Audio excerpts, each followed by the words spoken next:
Today we're at Camber Castle, a medieval gem stranded between the beautiful coast that everyone thinks of with Camber Sands and the town of Rye.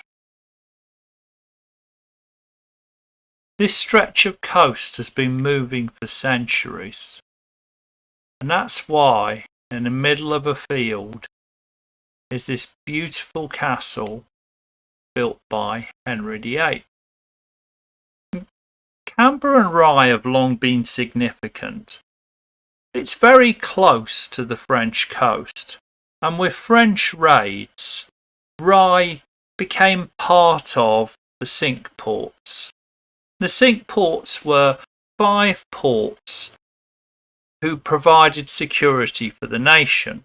Britain didn't have a navy, so the solution, short of building a navy, was to do a deal with these towns. So these towns had to use their fishing boats, and their fleet had to be available as a navy. So if there was an invasion or a foreign fleet or just pirates, they'd be put down by the people of the Cinque Ports. So that was Dover, Hastings, Rye, Walmer, Deal. All of them had a special status, and in return for supplying a set number of boats and seamen, they would be given no taxes. So tax-free status, which made these booming merchant towns. And just over there you can see Rye. That's Rye working its way up the hill in the distance. But this stretch of coast has been moving for centuries.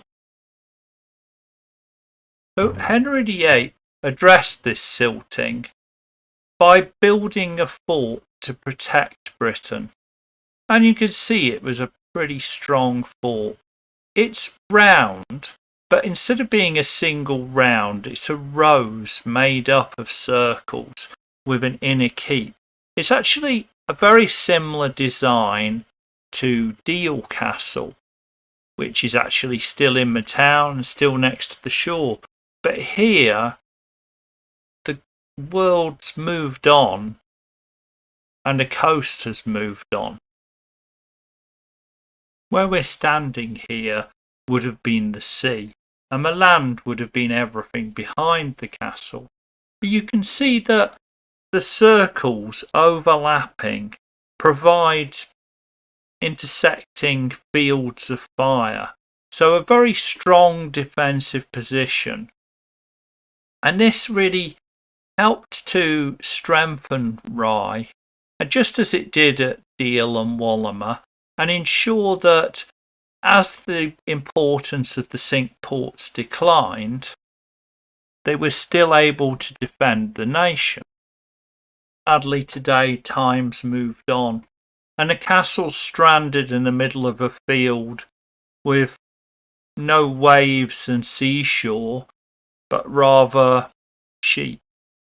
Rye is now over a mile inland from here, and the seashore is almost a mile in the other direction.